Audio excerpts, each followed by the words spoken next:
शुरुआत में ब्रह्मांड में सिर्फ ध्वनि थी। क्या आप जानते हैं कि वैदिक काल में ओम वो प्रथम ध्वनि थी जो सृष्टि की शुरुआत बनी। ओम कोई शब्द नहीं, ये सृष्टि की जड़ है। ओम वो आदि ध्वनि है जो ब्रह्मांड की उत्पत्ति का रहस्य छुपाए है। ये बीज मंत्र हिंदू त्रिमूर्ति का रहस्यमय नाम है। अ ब्रह्मा, सृष्टि का सृजनहार। उ विष्णु, पालनहार, जीवन का आधार। म महादेव शिव, संहारक, परिवर्तन का देव। यही आगे चलकर बीज मंत्रों में परिवर्तित हुआ।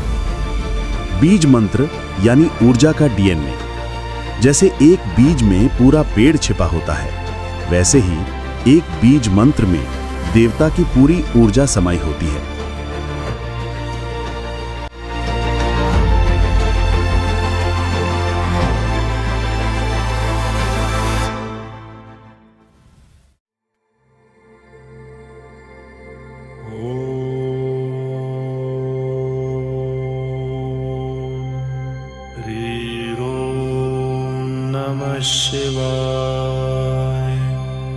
यह मंत्र एक भक्त द्वारा भगवान शिव को किया गया शक्तिशाली आवाहन है, जिसमें वह कहता है, मैं उस परम कल्याणकारी यानी शिव को नमन करता हूँ, उनकी पूजा करता हूँ और उनके भीतर की समस्त रचनात्मक यानी ह्रीम और संरक्षणात्मक यानी ह्रौम ऊर्जा को आवाहन करता हूँ।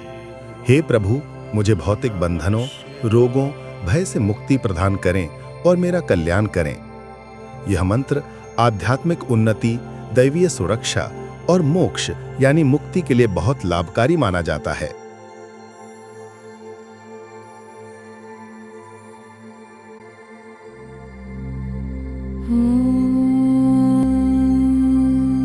श्री महालक्ष्मी नमः।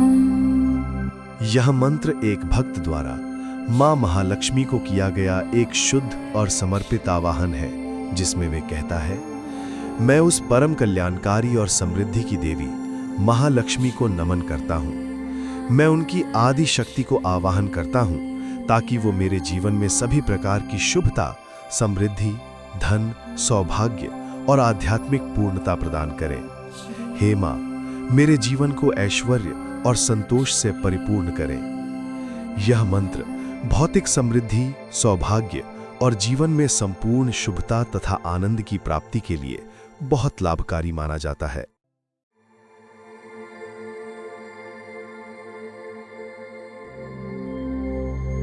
ॐ ऐं सरस्वत्यै नमः। ये मंत्र एक शिष्य या साधक द्वारा ज्ञान, कला और बुद्धि की देवी मां सरस्वती को किया गया पूर्ण समर्पण और आह्वान है, जिसमें वो कहता है, मैं उस परम ज्ञानमयी और बुद्धिमयी देवी सरस्वती को नमन करता हूँ। मैं उनकी मूल ज्ञान शक्ति ऐम को आह्वान करता हूँ ताकि वो मेरे अज्ञान को दूर करके मुझे बुद्धि, स्मरण शक्ति, बोलने की क्षमता और सभी प्रकार की विद्या प्रदान करें। हे माँ, मेरे मन को ज्ञान के प्रकाश से भर दीजिए। ये मंत्र शिक्षा, कला, संगीत, लेखन और सभी रचनात्मक कार्यों में सफलता तथा एकाग्रता की प्राप्ति के लिए बहुत लाभकारी माना जाता है।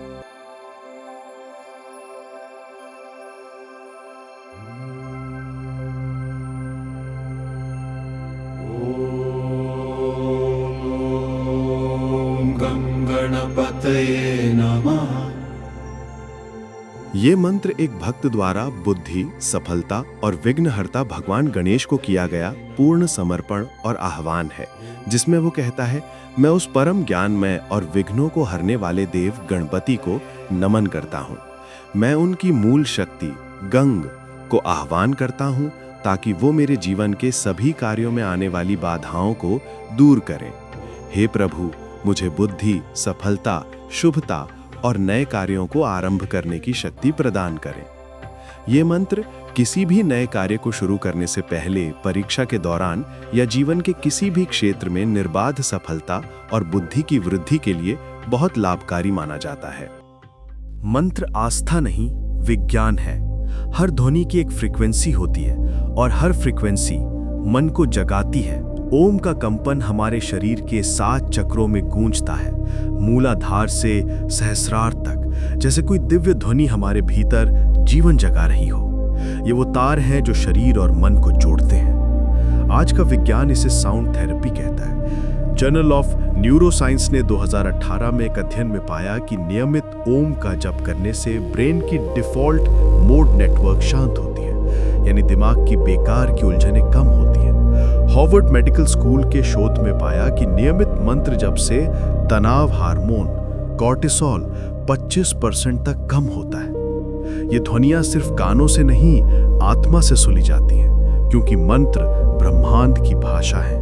चाहे भारत का ओम हो या बौद्ध धर्म का प्रार्थना चक्र या अन्य धर्म, सभी एक ध्वनि की बात करते हैं जो आत्मा को ईश्वर से जोड़ती है। जब सैकड़ों लोग एक साथ ओम का उच्चारण करते हैं तो हवा तक बदल जाती है।